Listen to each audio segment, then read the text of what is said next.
Boa noite a todas e a todos. Obrigado, Davi e Lídia, pelas gentis palavras. Na verdade, eu que agradeço o gentilíssimo convite. É sempre um prazer.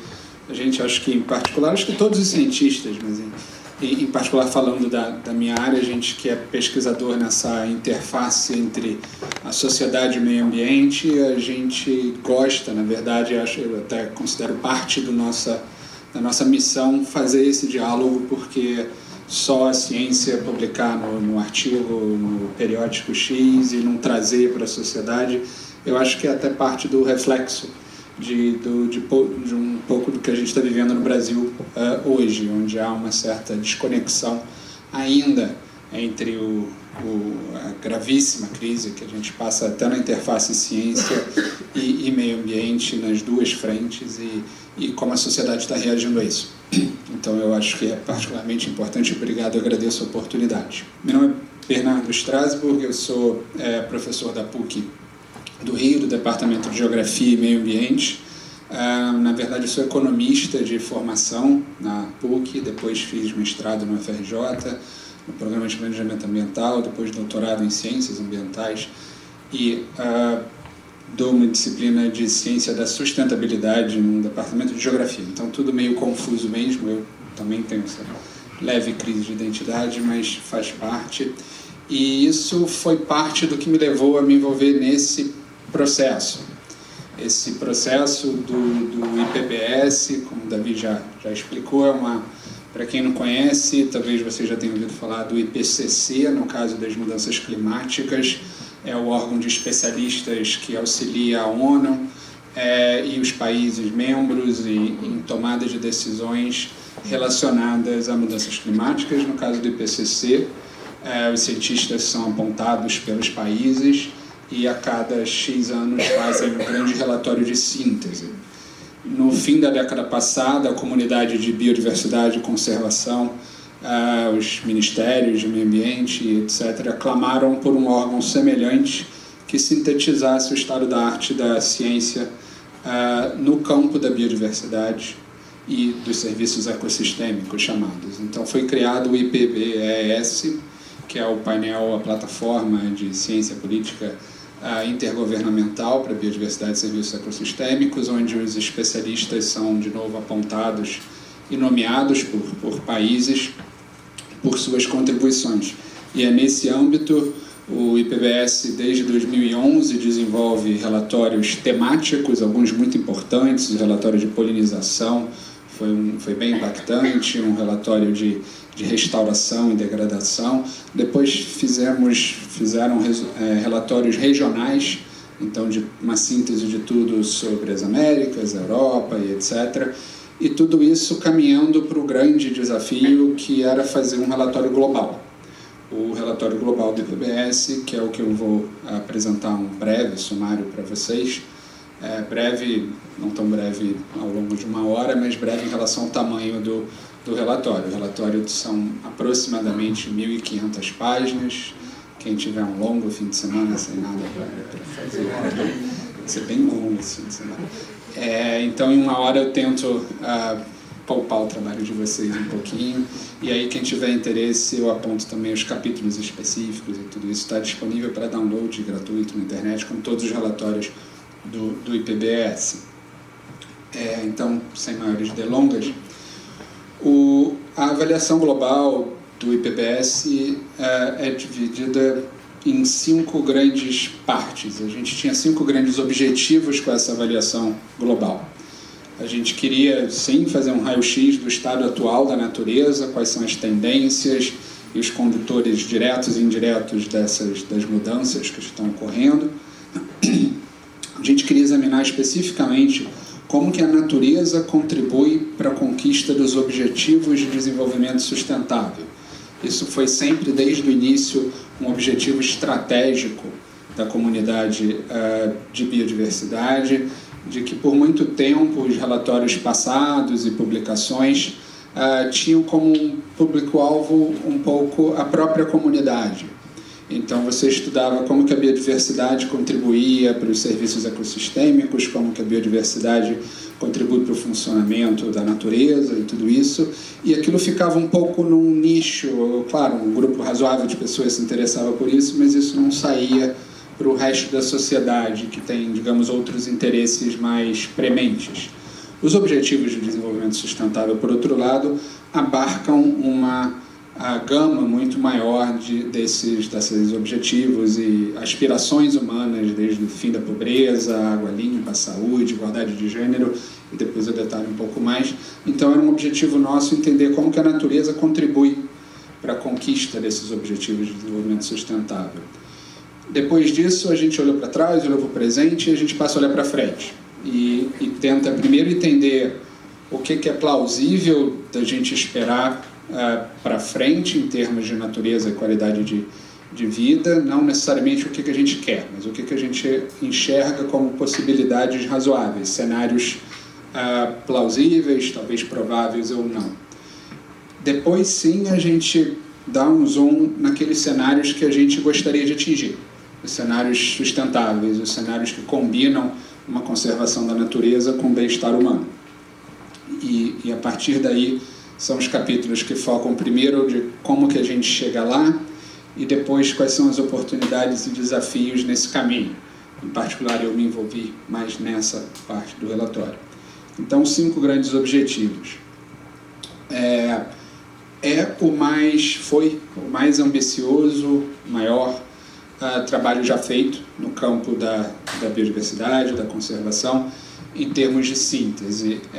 A avaliação ecossistêmica do milênio, talvez alguns de vocês tenham ouvido falar, 15 anos atrás, ela até então era o mais abrangente, mas ela ficava nos 2 primeiros daqueles pontos que eu mostrei. Agora a gente deu um salto e por isso também a gente sai, e quando eu digo a gente, principalmente os 145 especialistas principais que se dedicaram uma boa parte do tempo nos últimos 3 anos e meio a fazer isso.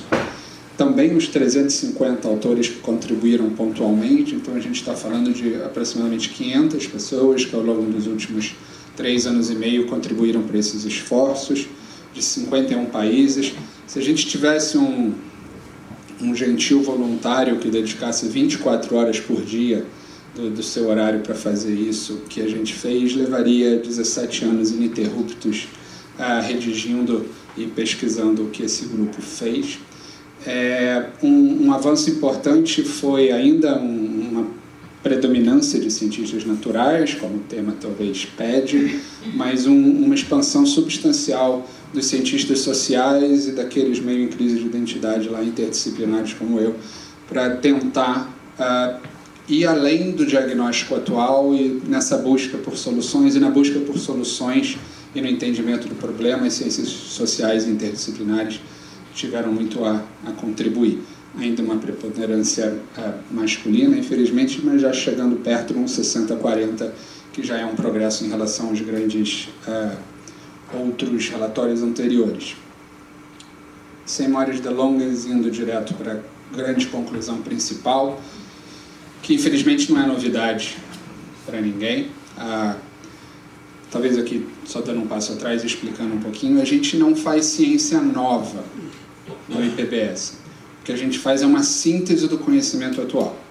A gente reviu algo na escala de dezenas de milhares de trabalhos científicos publicados nos últimos anos e a gente sintetiza o estado da arte do conhecimento atual. Então, infelizmente, dessa síntese do estado da arte do conhecimento, a grande conclusão é que a vida na Terra está se deteriorando rapidamente em todo o planeta.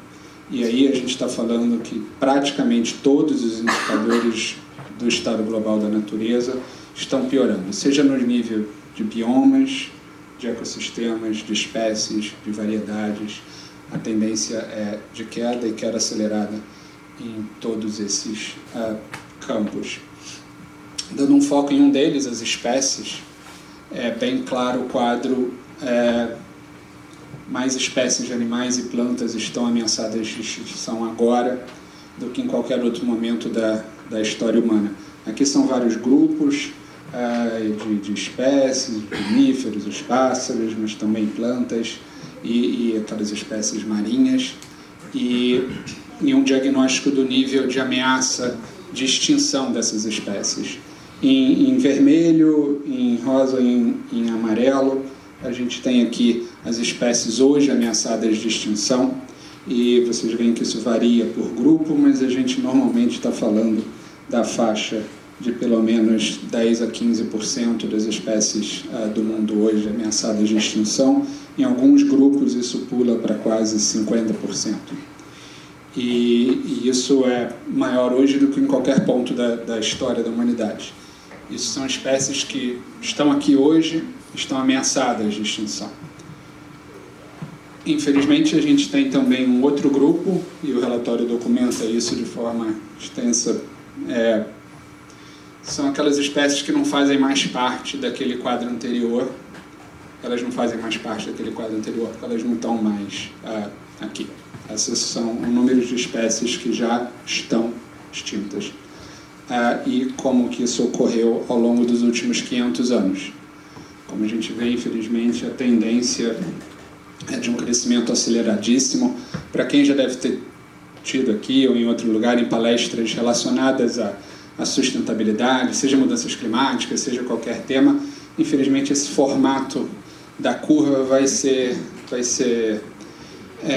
parecido, e se você pega mudanças climáticas e tudo isso, e a razão principal por trás disso é que, se você plota nesse gráfico a curva de crescimento da nossa espécie, ela é bem parecida com essa aqui. E isso não é coincidência, pelo contrário, isso é a causa. E principalmente se você multiplica a população pelo consumo, e a curva é bem mais acelerada, e a gente chega nesses níveis alarmantes de espécies já extintas. Sempre tem uma consideração que eu acho importante levantar, que tem sempre aquela consideração de que as espécies são extintas o tempo todo, desde o início da humanidade, muito antes da humanidade, desde o início da vida na Terra. As espécies são extintas de forma natural, e isso é fato, é verdade. Então a gente teve a preocupação de colocar nesse gráfico também esse ritmo histórico de extinção, sem o efeito humano, o que a gente esperaria de extinção ao longo do mesmo período. E essa sombrinha aqui embaixo no gráfico. Então esse triângulozinho cinza aqui é o que a gente esperaria do ritmo natural de extinção das espécies sem a nossa interferência. Então, para quem não consegue ver lá do fundo, a gente está aqui ao invés daqui de cima. E isso se soa alarmante, é porque é alarmante nesse sentido. A gente também tem um videozinho, está em inglês infelizmente, mas resume um pouco do que eu vou falar. Mais de 1 milhão de espécies hoje ameaçadas de extinção. Das estimadas 6 milhões de espécies terrestres, mais de 500 mil hoje têm habitat insuficiente para sua sobrevivência de longo prazo. Essas espécies vão ser extintas a não ser que os habitats que elas perderam sejam restaurados no futuro próximo. A pesca, a caça, a remoção direta da natureza, poluição, espécies invasoras. E aqui um dado que a gente não esperava que fosse tão forte. Para quem ouve que mudanças climáticas é um problema dos nossos filhos ou dos nossos netos, aqui em laranja, como terceira maior causa de atual pressão de extinção sobre as espécies, a gente já tem as mudanças climáticas aparecendo. E, infelizmente, se você olha qualquer relatório de mudanças climáticas, a gente vai ver que a gente está no iniciozinho de uma curva que é exponencial. Mesmo que a gente pare de fazer qualquer coisa hoje, o crescimento de impacto de mudança climática já vai ser muito forte. Isso em ambientes terrestres, de água doce e marinhos. A gente também teve essa preocupação. Normalmente os ambientes marinhos são ignorados de forma frequente nesses relatórios. Tem muito menos dado, foi muito mais difícil levantar isso aqui. Os de água doce ainda mais. A situação dos de água doce é bem crítica. E esses seriam as principais causas diretas de extinção. Mas a gente teve uma preocupação importante nesse relatório, até bem mais do que relatórios anteriores, de sim, a gente entende isso, essas são as causas diretas e é importante combatê-las, entendê-las e combatê-las. Isso permanece importante. Mas se a gente quer uma mudança sustentável, se a gente quer algo que realmente mude o paradigma e essas pressões diretas sejam reduzidas, a gente tem que olhar para o que está por trás, também tem que olhar para o que está por trás dessas pressões diretas. E o que a gente encontra aqui são os chamados motores ou vetores indiretos de mudança, e aqui estão os aspectos demográficos e socioculturais, econômicos e tecnológicos, as instituições e a governança, ou a falta de, os conflitos e epidemias. Inerentemente, basicamente, os aspectos sociais e humanos e econômicos que estão por trás daquelas pressões lá na ponta, a caça, o desmatamento, a poluição, por trás disso tudo está a interação de tudo isso aqui. Então, sim, continuar atacando essas causas diretas é importante, mas uma ênfase de pelo menos igual intensidade em modificar o que está por trás disso é absolutamente essencial no que a gente diagnosticou. Eu entro mais em detalhes nisso daqui a pouco. Aqui tem um termo chamado contribuições da natureza para as pessoas. Tem um outro termo, talvez alguns de vocês conheçam, chamado serviços ecossistêmicos. O termo específico, qual que é o melhor usar, acho que não cabe aqui uma discussão, uma longa e tediosa de discussão. Na prática são muito parecidos. O que a gente quer dizer é o que o termo indica. É o que a natureza, de que forma a natureza beneficia os seres humanos. Seja polinização, regulação da qualidade do ar, do clima, do solo, seja energia, alimentos, seja aspectos como aprendizado e inspiração, experiências físicas e psicológicas, o apoio à própria identidade de povos. Então, é uma lista de aspectos da natureza que beneficiam diretamente o bem-estar humano. E aqui a gente tem uma lista dos 18 principais, e essa é uma avaliação feita do que está acontecendo com eles, não com a natureza, mas com como ela beneficia a gente, desde 1970. Infelizmente, acho que é autoexplicativo a direção das setinhas. A gente tem ali em 15 dos 18 um decréscimo, em 14 dos 18 um decréscimo substancial. A regulação de acidificação dos oceanos ainda é variável, dependendo de onde não está decrescendo tanto ainda, mas vai decrescer muito com mudança climática. E a gente tem 3 subindo. Seria uma notícia interessante, mas aí a gente para olhar quais são os 3, e não por coincidência, são os 3 que dizem respeito ao que a gente tira diretamente da natureza.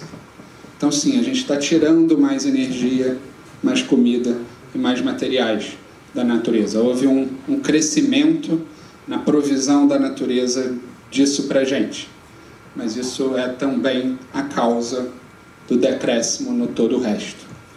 Então, na verdade, de um ponto de vista mais prático, tudo que a gente não tira diretamente da natureza e de forma não sustentável está sendo reduzido, e está sendo reduzido em vários casos de forma bem drástica. Isso está aqui, e a comunicação dessa é que se você não liga para a biodiversidade, se você não liga para a natureza por seu valor intrínseco, e tem muita gente em vários povos do mundo, o Brasil é uma das maiores exceções do mundo na quantidade de gente que liga realmente pelo interesse da própria natureza, pelo menos em pesquisa de opinião.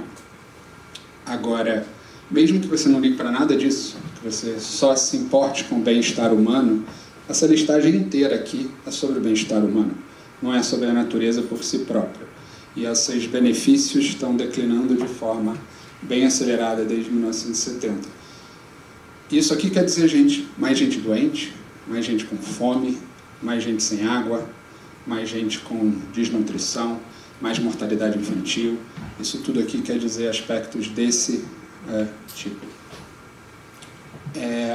No passo seguinte, eu já estou no terceiro ponto do que o relatório aborda, a gente quis olhar para qual é a relação do que está acontecendo com a natureza para metas que são de biodiversidade, metas acordadas por todos os países signatários da Convenção de Biodiversidade da ONU, que são basicamente todos os países do mundo, com uma pequena exceção, um país não tão relevante assim, chamado Estados Unidos, da América, foi o único país do mundo que não assinou a Convenção de Biodiversidade, mas tirando ele, todos os outros países do mundo se comprometeram em 2009 com essas 20 grandes metas aqui. Aumentar áreas protegidas, reduzir a extinção, restaurar, entre outras 20 metas. Então a gente quis olhar, como seria natural, num relatório sobre biodiversidade, o que está acontecendo com as metas de biodiversidade. Mas como eu falei no início, a gente também quis ir um passo além. E a gente quis olhar para o que isso significa para as metas de desenvolvimento sustentável, para os objetivos de desenvolvimento sustentável. Os 17 objetivos que o mundo, aí sim, de forma unânime, acordou em 2015, na Assembleia Geral da ONU, como objetivos que nós, como humanidade, coletivamente, todos os países do mundo, queremos atingir até 2030. Do meu ponto de vista pessoal, esse momento em 2015, quando todos os países do mundo acordaram em tentar atingir isso aqui, em 2030, foi o momento mais ambicioso da história da humanidade. Um momento onde a gente, os povos reunidos através de seus representantes, resolvemos que em 15 anos a gente quer erradicar a pobreza do planeta, a gente quer fome zero, saúde e bem-estar disponível para todos, educação de qualidade, igualdade de gênero, energia, emprego, indústria, redução de desigualdades, consumo sustentável, cidades sustentáveis e, aí sim, combate a alterações climáticas, a estabilidade, o respeito e o declínio de extinção da vida debaixo d'água e sob a terra, o fim dos conflitos, das grandes guerras e dos menores conflitos. Então, sou ambicioso, para vários céticos, provavelmente ambicioso demais, e certamente a gente não vai atingir isso aqui em 2030. Mas tem um norte, a gente coletivamente, como humanidade, termos acordados entre si, que a gente quer chegar lá, e inúmeros projetos, programas, gastos governamentais e plataformas políticas sendo construídas em cima de atingir isso aqui. É um norte importante e, para mim, um marco na história da humanidade. Então a gente quis olhar para como que a natureza e o que a gente está fazendo com a natureza contribui na direção desse norte que a gente acordou que a gente quer chegar até o fim da década que vem. Então, primeiro, em relação à biodiversidade em si, infelizmente, pela preponderância de vermelhinho e amarelo, a gente vê aqui que é o progresso em direção àquelas 20 metas que acordamos atingir no ano que vem. As metas de Aichi, elas são de 2011 e 2020. E esse é um indicador de progresso, é o boletim atual das metas de Aichi. E, infelizmente, como a gente pode ver, o boletim não vai passar de ano. A gente falha em quase todas as matérias, aquelas que a gente fez algum progresso, mesmo assim, em outros aspectos desse não é tanto assim. Em vários a gente nem sabe o progresso que a gente fez.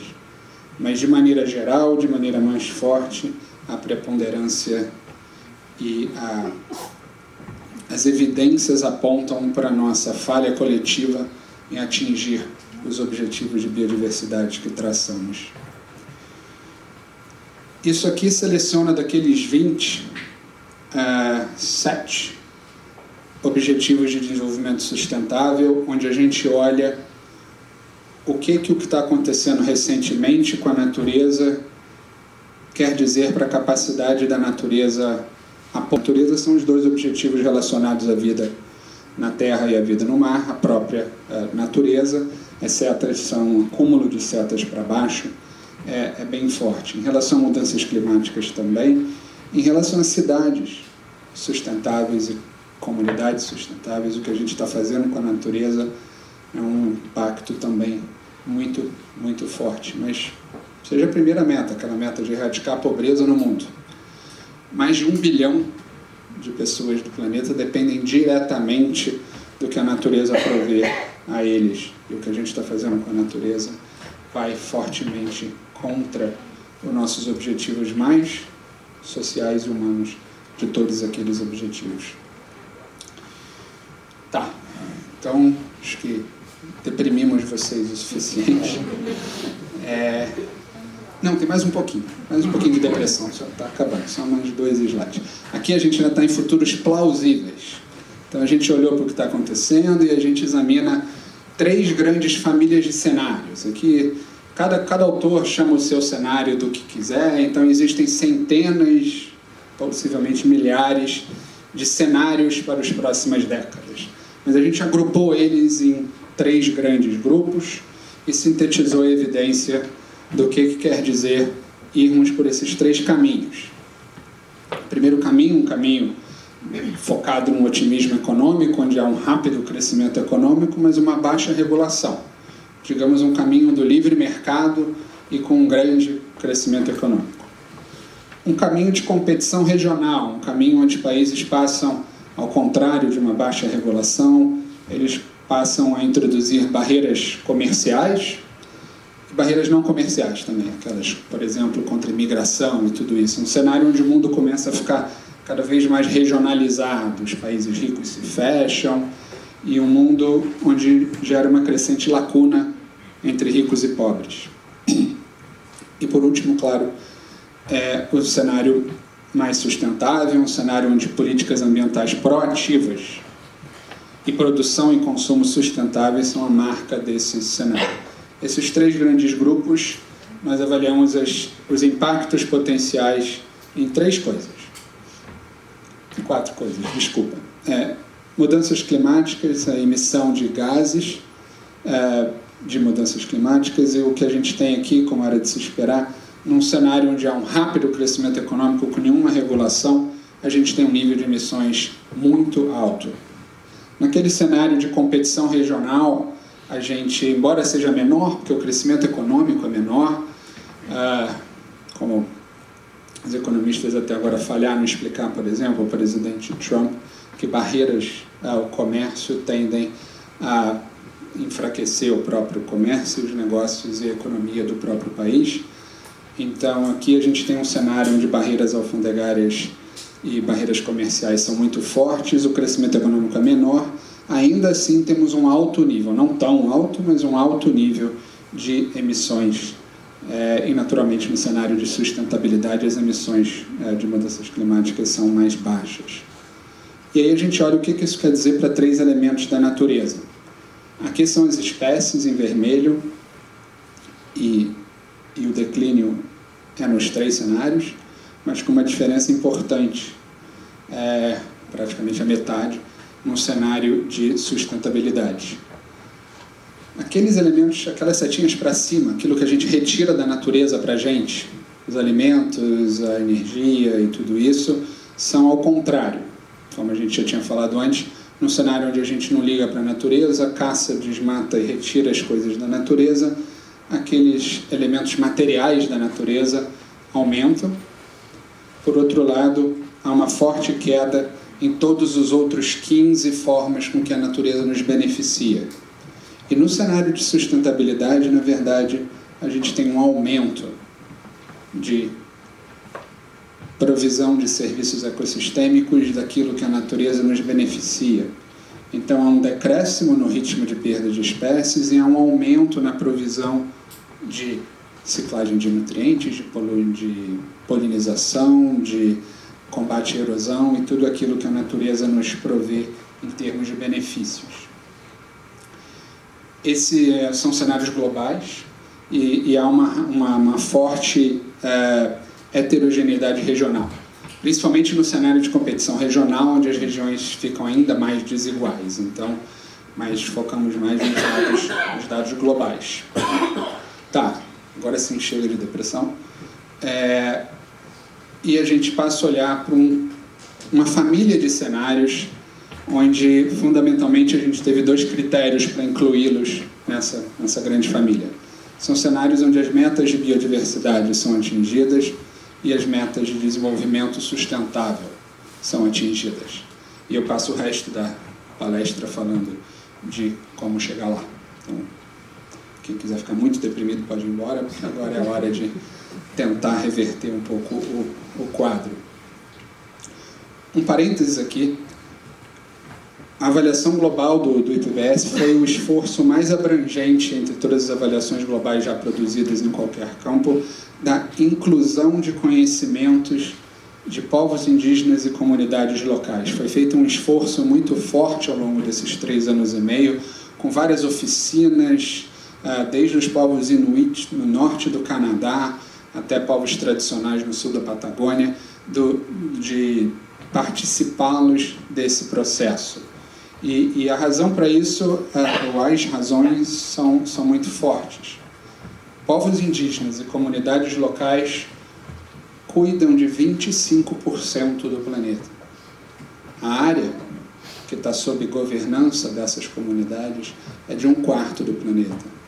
E mais do que isso, 35% dos ecossistemas altamente conservados e das áreas protegidas são terras indígenas e de comunidades tradicionais.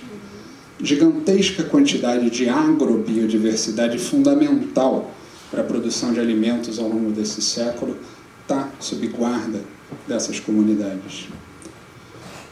E lá, todas as evidências mostram que a natureza está declinando menos rápido do que no resto do planeta. O efeito de estar sob governança desses povos leva a um declínio menos acentuado da natureza. Infelizmente, ainda assim, e aqui usando mais de 450 indicadores, não os indicadores nossos tradicionais da ciência mais ocidental, mas os indicadores que os próprios povos indígenas usam, na própria avaliação deles, a natureza, 72% dos indicadores mostram um declínio, mas um declínio menos acentuado. Infelizmente, essas áreas e os seus povos estão sob pressão crescente. Acho que a gente não precisa ir para nenhum outro país para constatar essa situação. Eu ia falar que não ia falar mais em depressão, mas tudo bem, a gente me contradizendo fortemente. Repetindo a mensagem mais forte de todo o trabalho, nós reconfiguramos dramaticamente o tecido da vida no planeta, num momento em que o mundo está, ao mesmo tempo, cada vez mais interconectado, mas cada vez mais desigual. E esses dois elementos são desafios que a gente leva em consideração e são muito importantes para o que a gente vai ver depois. Como é que a gente chega lá? A gente quer atingir os objetivos ambientais e sociais acordados internacionalmente nas próximas décadas. Quais são os componentes chaves para essa transformação? E a gente passa o resto do relatório discutindo isso. É o capítulo em especial onde eu me dediquei. Aqui a gente tem uma ilustração de medidas e mudanças que a gente pode atingir para endereçar aqueles vetores de mudança negativa. A gente tem agora uma versão traduzida e indo um a um com calma. Uma das conclusões mais importantes que a gente chega nesse relatório, a gente já sabia que isso era importante, mas não tinha noção do grau de importância disso. É que os talvez 3 grandes desafios e ambições da humanidade para esse século, combater as mudanças climáticas, combater a deteriorização da natureza e aqui alcançar aqueles objetivos de desenvolvimento sustentável, são fundamentalmente interconectados. Tem um lado ruim disso, tem um copo meio vazio, que quer dizer que você não consegue resolver esses problemas de forma compartimentalizada. É mais complicado do que isso. O que você faz não afeta o outro e você não consegue resolver mudanças climáticas se você não resolve os outros, você não consegue se desenvolver de forma sustentável se você não endereça os outros dois e assim por diante. Isso quer dizer que é muito mais complexo. Se fossem 3 grandes problemas isolados, você poderia planejar soluções de forma isolada e implementar. Como é cheio de interconexão e retroalimentações e um monte de coisa entre esses 3 grandes desafios, isso torna mais complicado. Isso é o copo meio vazio. Por outro lado, Isso quer dizer que se você consegue desenvolver políticas que ataquem esses problemas de forma com sinergia, você consegue resolver os problemas ao mesmo tempo. Então, as soluções para endereçar esses problemas são soluções comuns. Você está endereçando ao mesmo tempo os 3 problemas. E esse é o lado do copo meio cheio. Se a gente consegue passar por aquele desafio de pensar esses problemas de forma conectada, as nossas soluções vão atacar os 3 problemas ao mesmo tempo. E isso é uma esperança, na verdade, da gente conseguir resolver esses desafios, porque, de novo, se fossem 3 gigantescos problemas e as soluções fossem completamente diferentes, talvez fosse muito mais difícil, quiçá impossível, de resolvê-los. Como os problemas estão interconectados, avançando na direção da resolução de um deles, a gente faz progresso significativo na direção dos outros 2. Esse é o copo meio cheio. O outro lado do copo meio cheio é o seguinte: a gente não precisa inventar mais nada. Tudo o que a gente precisa fazer para alcançar essas soluções já foi inventado e já está sendo implementado em algum lugar do mundo. Claro que tecnologia nova pode ajudar, pode acelerar, mas a gente não precisa, nada aqui é impossível. A gente já está fazendo as soluções que são necessárias, só que a gente está fazendo um pouquinho aqui, um pouquinho ali, um pouquinho acolá. O grande desafio é pegar esse conhecimento, as ferramentas disponíveis e implementar em escala. Então, isso é um desafio extraordinário, mas é uma mensagem muito mais positiva do que aquela que, não, os problemas precisam de novas soluções que ainda não temos disponíveis.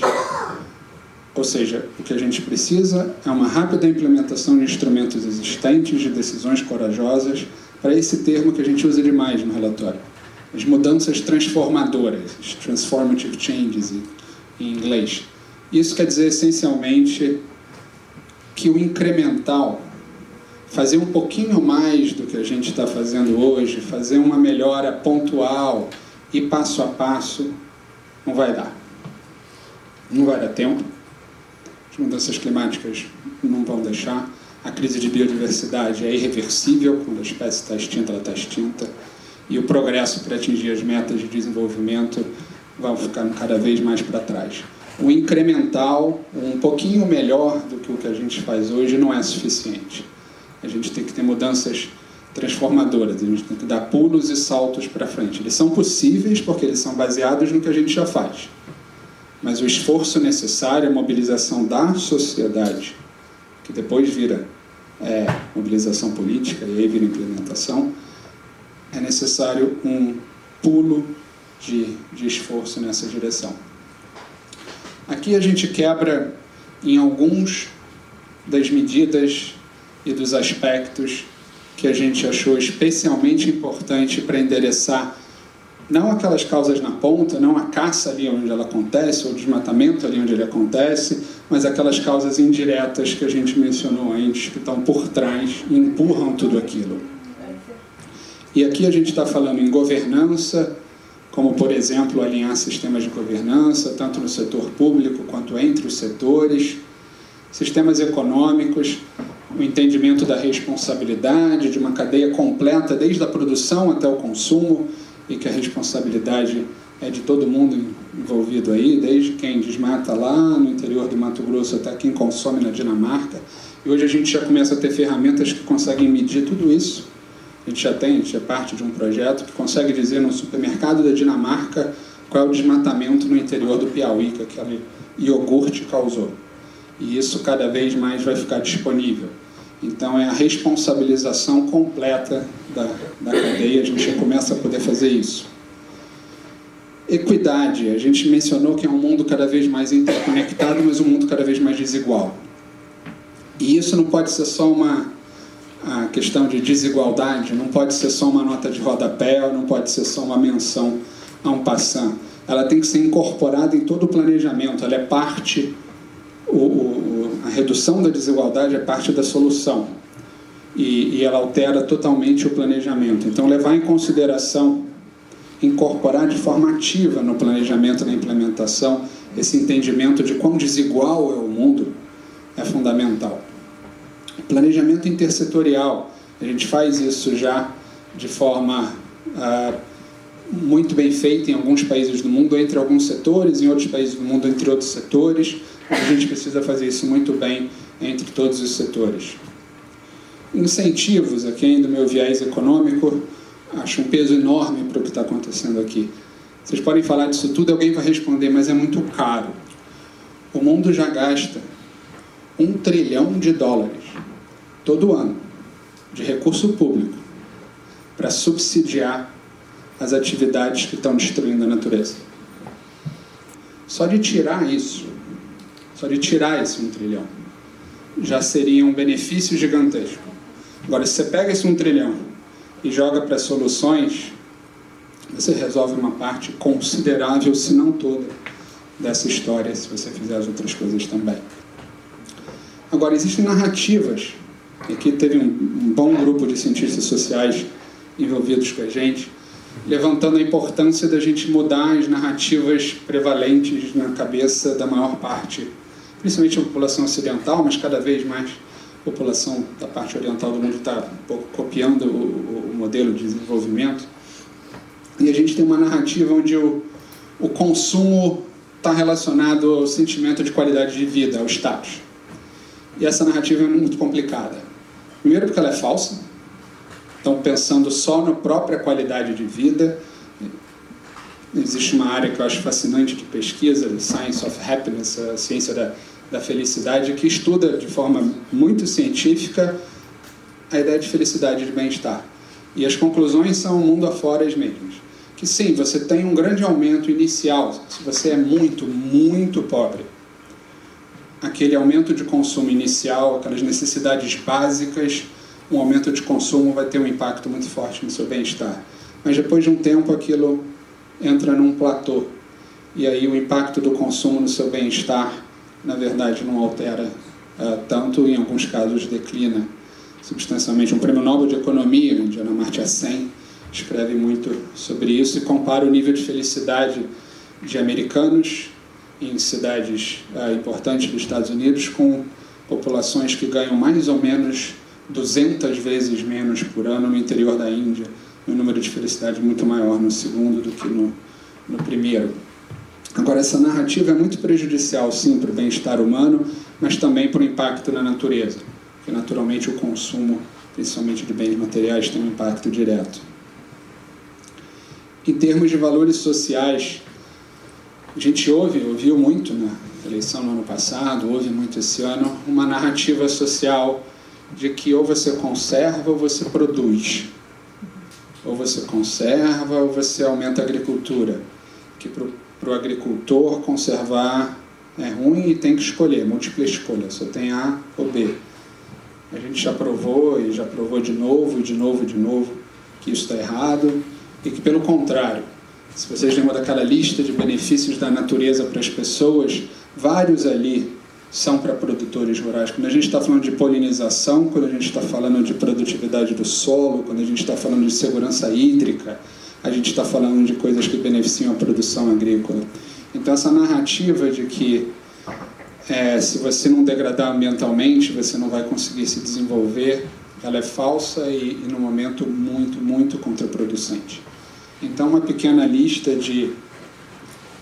o relatório é muito mais completo, quem se interessar, o capítulo 5 em especial do relatório trata em detalhes de vários outros aspectos que eu não tenho aqui tempo para entrar. Um subconjunto dessas soluções, entrando num nível um pouquinho maior de detalhes aqui, já daquele último ponto que eu acabei de mencionar, a produção de alimentos e os objetivos de conservação, na verdade, são complementares e interdependentes.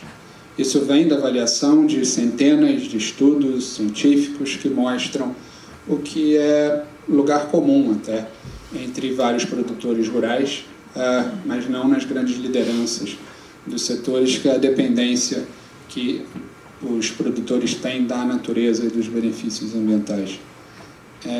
Pesca sustentável gestão integrada de terra e água doce e oceano. O conceito de teleconexões é um conceito muito importante em todo esse aspecto, que é basicamente o nosso entendimento agora de que o que você faz numa fazenda vai impactar lá no oceano, porque tem nitrogênio que vai rio afora e na foz do oceano. O declínio de coral tem a ver com o que você fez numa fazenda a 1000 quilômetros dali. Então, esse entendimento agora, com técnicas mais novas de medições, a gente tem esse entendimento muito, muito melhor. Em relação à mitigação de mudanças climáticas, principalmente aquelas ferramentas ou aquelas soluções que são baseadas em coisas que a gente usa espaço e terra para fazer, tem que ter atenção. A gente tem aquelas que são amplamente benéficas para as duas coisas. Por exemplo, a restauração de ecossistemas, a restauração de florestas, é uma atividade em que você, ao mesmo tempo, está capturando carbono da atmosfera e está ajudando a biodiversidade na conservação e na conexão. Agora, o relatório do IPCC do ano passado, um relatório muito importante sobre como que a gente consegue ficar abaixo de 1,5 grau de aquecimento, um dos cenários centrais daquele relatório é um aumento substancial em bioenergia, na produção de energia, biocombustível, biodiesel, que ocupa espaço. E nesses cenários, o aumento do desmatamento é gigantesco. Então, sim, ajuda a mudanças climáticas, mas prejudica a biodiversidade de uma forma muito forte. Então, atenção aqui para os trade-offs. Eles podem ser soluções que levam ao ganho das duas direções. Existem. Restauração é uma das mais fortes, hoje a mais forte. Só que também, se você, lembra que a gente falou um pouco atrás, que os desafios estão interconectados fundamentalmente. Então é fundamental não tomar algumas medidas que prejudiquem atingir ao outro. Soluções baseadas na natureza dentro de cidades, um entendimento cada vez maior de quão crucial elas são para a sustentabilidade global. Aqui os povos indígenas, de novo, as comunidades tradicionais, por tudo aquilo que a gente já falou antes, a inclusão e a participação deles na governança ambiental, seja por quais forem os motivos, os dados mostram que eles cuidam melhor da natureza do que a gente. Então, trazê-los para a governança ambiental, incluí-los nesse processo, tende a ser algo positivo, justo, é direito deles isso, direito deles na maioria das constituições isso, mas é justo, mas é também efetivo para os objetivos que a gente quer atingir. Esse é o meu penúltimo slide. Um dos mais importantes para mim resultados aqui é o entendimento de que, sim, de um ponto de vista, a gente tem que sair de um paradigma limitado com ênfase no crescimento econômico. A gente sabe que o crescimento econômico como foco exclusivo, ele não está associado ao bem-estar. Então, mesmo num ponto de vista de bem-estar humano, o PIB, por exemplo, é um péssimo indicador de bem-estar humano. O PIB, até entre os economistas, o PIB é considerado um indicador falho. O PIB até a década de 30 não era nem um indicador relevante. A soma de tudo que é produzido num ano pela economia, isso não era particularmente relevante. O PIB se tornou relevante na crise de 29. E aí, para sair daquela crise, o PIB foi usado como um indicador fundamental. Mas saindo da crise, para ter deixado ele de lado e focado em outras coisas de novo, mas ele se tornou hegemônico. Então, todo dia você vê, hoje de novo, revisado em menos 0,1 crescimento do PIB.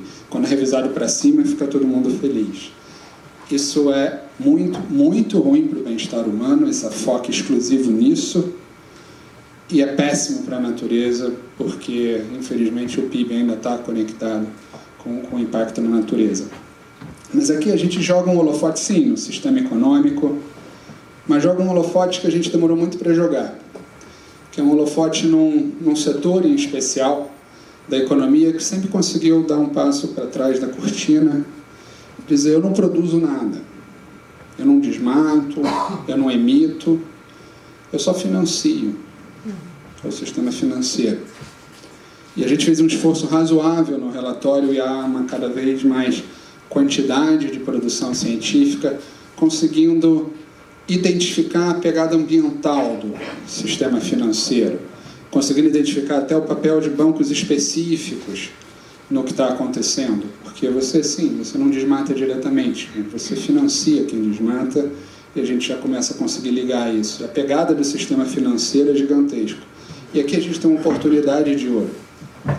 Porque o sistema financeiro, todo o negócio do sistema financeiro é baseado em confiança. Se você não confia mais naquele banco, se os correntistas daquele banco não confiam mais nele por algum motivo, no dia seguinte o banco quebra. Porque é essencial a confiança do consumidor e a preferência do consumidor em relação ao próprio forma de operação desse setor específico da economia.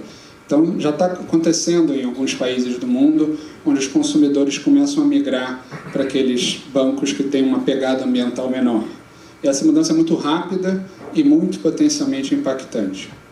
E isso... Você pode dizer onde é isso? Infelizmente, não. Desculpe. Canadá, talvez? É uma das fotos do relatório, mas eu posso pesquisar. A gente pode dar uma olhada nisso. As barreiras de contenção e de... É uma gigantesca área de mineração, né? De mineração que cai em tudo isso. E as grandes tragédias. Poderia ser uma área da Vale, poderia ser uma área da Rio Tinto, no Canadá, mas é uma área... é um dos mais fortes impactos humanos sobre a natureza. Tem um que vai chegar, que já chegou, que é o fracking. Sim, o fracking. Tem mais de 700 buracos já feitos para tirar gás de uma quantidade de água. Gigantesco. Tem um impacto em mudanças climáticas fundamental. Para a saúde e para o clima, Sim. zero. Está falando do fracking, que é uma forma de retirar ainda mais combustível fóssil do que a gente conseguia fazer até poucos anos atrás. Eu vou aproveitar o gancho do fracking para contar em 2 minutos que tem tudo a ver com isso aqui. Esse é o último slide, tá? É o slide que tem a ver com... É um Yes We Can lá do nosso amigo Obama, mas tem que se esforçar pra caramba para conseguir. É o copo meio cheio, meio vazio ao mesmo tempo.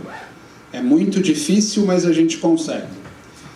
Só que mudanças transformadoras são necessárias. Elas já estão ocorrendo em muitos setores. Aproveitando o exemplo do fracking, então um testemunho pessoal de algo que eu experimentei, eu passei quase um mês a 2 meses na Inglaterra. A gente tem uma colaboração com a Universidade de Cambridge, e eu estava na Inglaterra logo no início dessa minha estada lá. Um grupo chamado Extinction Rebellion começou a fazer rapidamente protestos em massa no Reino Unido, bem no início dessa minha estadia. Na segunda semana, mais de 1000 pessoas se acorrentaram ao longo da Trafalgar Square em Londres, parando o trânsito de todo o centro de Londres, se acorrentaram na porta do Parlamento Britânico, que teve que suspender, acho que pela primeira vez desde a Segunda Guerra Mundial, a sessão do Parlamento, jogaram tinta vermelha em um monte de parlamentar, fizeram um gigantesco processo de um protesto social. Ao longo dessa semana, da semana seguinte, os líderes desse grupo de ativistas que se organizaram por WhatsApp. Isso aconteceu tudo no espaço de um mês. Como consequência dessa declaração de estado de emergência climática, o governo britânico foi proibido de dar novos subsídios a atividades que contribuem para a produção de combustíveis fósseis. E 3 projetos de fracking na Escócia foram cancelados naquele dia, porque dependiam de subsídios daquele 1 trilhão que eu falei, governamentais, senão não seriam viáveis. Isso tudo aconteceu no espaço de um mês. Nada disso estava no debate. O debate, como vocês podem ter notado, no Parlamento Britânico está sendo dominado por um tal de Brexit há algum certo tempo. Ninguém estava falando especificamente disso, mas foi a mobilização em massa da sociedade, uma resposta a uma situação de emergência climática que foi respondida pelo poder público e já está tendo consequências. Hoje, se vocês leem na BBC, o Reino Unido declarou que vai ser um país neutro em carbono em 2050. Um dos metas mais ambiciosas da Europa e do mundo. Como consequência de uma mobilização de baixo para cima da sociedade.